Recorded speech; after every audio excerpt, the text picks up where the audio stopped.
Happy birthday to last political giant. SLPP decides to support Ranil unofficially. Sajith renews pacts with opposition parties. Phone operation against MPP.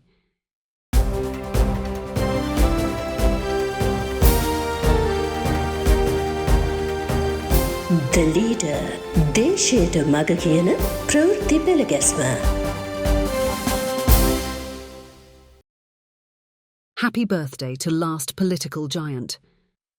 The past week ended with a failed no-faith motion, secret talks, plotting, deceptions, and all other forms of political stunts.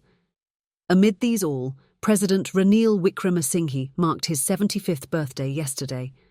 On social media, many took him to task while certain liberals congratulated him on his work. Wishing Ranil long life, Chinthana Dharmadasa says he re-emerged as a leader in the midst of a crisis and now plays the game he took up upon himself. Despite many criticisms over human freedom and rights, Ranil does his part for the country with his maturity, discipline and experience. He is described as the last one in a generation of political giants who do great things. SLPP decides to support Ranil unofficially. From Hambantota, the SLPP started meeting voters at their doorsteps. Chaired by Mahinda Rajapaksa, its MPs had talks on the matter of a presidential candidate. Many came with the intention of speaking their hearts out. But that meeting too ended without finalising anything. Then came their engagement with Basil Rajapaksa on the 20th, where a decision was taken in order to prevent a further division in the party. So, the SLPP will not field a candidate of its own and instead will support Ranil at unofficial level. At this meeting at the SLPP headquarters, Basil stressed that they should not forget Ranil for having protected them during difficult times. It was said at the meeting that a group of cabinet and state ministers from the SLPP, led by Prasanna Ranatunga, will break away and support Ranil if the party fields a candidate or decides not to support him.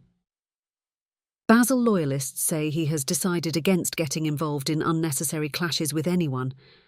Following his secret talks with Ranil, Basil told SLPP seniors at Nelum Mawatha that the ball was now at the president's court.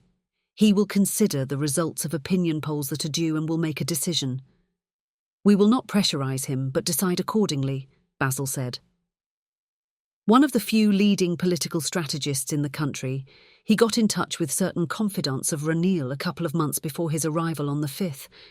His go-betweens were Gamini Gunaratne and Wayamba governor's son, Osada Yapa Abewadena. They got down UNP big shots and impressed upon them the importance of holding a general election first. But a majority of SLPP MPs are said to be opposed to Basil's stand. In the meantime, Patali Ranawaka referred to this at a meeting yesterday.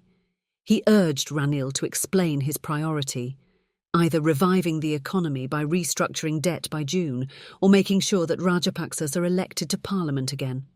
The 5 Rajapaksas are planning to prevent the election of a parliament without them for the first time after 1931, said Ranawaka, and asked Ranil if he wanted to hold parliamentary polls to ensure their re-election. Well knowing that they cannot get votes again, Basil has suddenly become a Democrat and is plotting to keep their place in national politics, the leader of the United Republican Front charged. The presidential election should take place within a month from September 17th this year, he insisted. With many airing views similarly, Ranil told his cabinet that a presidential election would be held first. Basil may disagree but is unlikely to create an issue over it. It is certain that he will do nothing to jeopardise the already divided party. Sajith renews pacts with opposition parties. It is well known that Sajith Premadasa's most trusted associate, Lakshman Fonseca or Lucky, gets monthly opinion poll reports to review the SJB's political progress. He started it with a group close to him way back in 2019, when Sajith was named the presidential candidate. Even Mangala Samarawira and Malik Samarawikrama had encouraged Lucky to do that, while Mangala did opinion polls on his own too. Lucky's group conducted the first poll in January 2019, and Gotabaya Rajapaksa was found to be 23% ahead of Ranil. Karu Jayasuriya was 18% behind, while Sajith and Gota had a difference of just 1%. It was on the basis of that opinion survey that Sajith was decided as the candidate. According to Malik, things started going downhill after the Easter Sunday attacks in April 2019. Another opinion poll by Lucky in June that year showed Gota to be 18% ahead of Sajith. He insisted that Sajith should not contest. However, Mangala was of the view that they could overtake with a proper campaign if the gap is about 10%, adding that anything higher than that would be difficult. But Mangala and Malik did not give up. They got Jelani Premadasa to pressurise Sajith, promising their best should he accept the challenge. Amway, Lucky's latest opinion poll has created worries for pro-Ranil SJB MPs, but some in the opposition are having some faith in Sajith. Wasanta Yapa Bandara told the Anida newspaper that they are more likely to work with the SJB once an election is announced. He said a common economic programme has also been finalised with the involvement of Nalaka Godahawa. He added that he had the green light from the SJB. Sajith signed several memorandum of understanding last year with them all. Some say that the IMF and other international lenders trust Ranil more than they trust Sajith and AKD, so do the foreign creditors. Their belief is that Ranil's march to the presidency is unpreventable. Phone operation against MPP. A certain group in the opposition is planning to prevent the progress being made by the NPP. This group comprises members of the SLFP, SJB and SLPP breakaway MPs. Their aim is to bring all others to a single stage to defeat the MPP. Already they are communicating via phones and overseeing their operation. Their direct approach will tell the people that the NPP does not suit this country. During one such phone conversation, an MP from Anuradhapura said, "This time either we should win or else we should give up politics." The above was carried by the Deshaya newspaper. Anyway, Anura Kumara Disanayake is now targeting the Sinhala diaspora abroad after visiting the country with rallies. He told a meeting in Toronto, Canada, that he would not allow any harm to the trust placed in him. මහාචන්දට පෙර ජනාධිපති ඡන්දය ගත්තු ඒ සඳහා වැඩ කටයුතු කරු බැසිල් රාජපක්ෂ අද කියනවා නෑ පාර්ලිමේන්තු ඡන්දය කලින් තිබ්බොත් හොඳයි කියලා. ඒයි මා හිතනවා ජනාධිපති ඡන්දයක විශාල අසීරුතාවයටපත් වෙන්නේ ඌ. ඔවුන්ට එකක් ඔවුන්ට තීරණ දෙකයි ගන්න තියෙන්නේ. එක්කෝ ඔහු රනිල් වික්‍රමසිංහ මහත්මයාට සහාය දෙන්න. රනිල්ට සහාය දුන්නොත් එතනින් පස්සේ පොහොට්ටුවක් නෑ. එහෙම නැත්නම් වෙන කෙනෙක් දාන්න ඕන. වෙන කෙනෙක් දැම්මොත් පාර්ලිමේන්තු ඡන්දෙදි ලැබෙන ඡන්ද ප්‍රමාණයවත් ජනාධිපති ඡන්දෙදි ලැබෙන්නේ නෑ. ඒ නිසා උන් මුහුණ දී තිබෙන මොකද්ද? ගෙදර ගියොත් අඹුනසි මග සිටියොත් ඕනස්.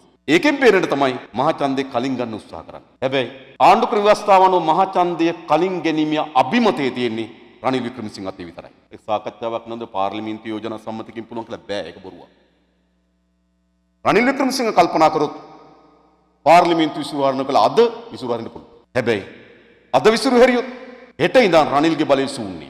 ඒ නිසා රනිල් අන්තිම මොහොත දක්වා ඉන්න නම් ඔහු ජනාධිපති ඡන්දය කර පාර්ලිමේන්තුව කැඳවන්න තියෙන ඉඩ කඩ අවුල්. දැනට දේශපාලන ගොඩනැගිලා තියෙන විදිහට අනිවාර්යෙන් සැප්තැම්බර් 17ත් ඔක්තෝබර් 17ත් අතර ජනාධිපති ඡන්දය පැවැත්වෙනවා. බොහෝ දුරට සැප්තැම්බර් 28 එහෙම නැත්නම් ඔක්තෝබර් 5. ওই දෙක ජනාධිපති ඡන්දය පැවැත්වෙන දින දෙකකින්. එක්ක සැප්තැම්බර් 28 එක්ක ඔක්තෝබර් 5 ජනාධිපති ඡන්දය පැවැත්වෙනවා. ඒ නිසා ලංකාවේ බලය හුවමාරු වීමේ තීරණාත්මක මැතිවරණය මා ඔය කියපු දින දෙක තුල ලංකාවේ පැවැත්වෙනවා. ඒක වළක්වන්න කිසිසේත්ම හැකියාවක් නැහැ. ඒතකොට රනිල් වික්‍රමසිංහට සැප්තැම්බර් 28 දක්වා ඉන්න පුළුවන්. එහෙම නැත්නම් ඔක්තෝබර් 5 දක්වා ඉන්න පුළුවන්. හැබැයි ඔය ජනාධිපති ඡන්දයක් පවත්වන්න තීරණය කරන්නේ නැත්නම් ඊට කලින් යන්න පුළුවන්. මොකද කියන්නේ? මේකයි වෙන්නේ. හරිද? ඔහුට උපරිම සැප්තැම්බර් 28 ඔක්තෝබර් 5 දක්වා ඉන්න පුළුවන්. ඔය ජනාධිපති ඡන්දයක් ඇඳවන්නේ නැත්නම් ඊට කලින් සාහතික වශයෙන් යන්න වෙනවා. අද අපේ රටේ ජනතාව මේ පීඩාව දරාගෙන ඉන්නේ මැතිවරණයකදී මේ පිළිබඳ පාඩම් උගන්වන්නන් කියන අරමුණේ. ජනතාව විශාල පීඩාවක ඉන්නවා. නමුත් ජනතාව පාරට බහින්නේ නැහැ. මොකක් නිසාද? ඡන්දේ එනකන් නේද? ඡන්දෙදී අපි බලා ගන්නවා. ඡන්දේ තියන්නේ නැහැ කියලා මතයක් ආවොත් හෙට පාරට බහින ජනතාව. ඒක මම කියන්නේ. AKD said that Basil was trying his utmost to get a general election first. With Ranil wanting to remain in the presidency until the last moment, holding a general election first is unlikely. The people who are suffering want to teach them a lesson at an election, and if an election is unlikely, they will take to the streets, AKD observed. Anyway, a national election is an opportunity to change the election map, so people should take the correct decision and vote accordingly. That's it for today.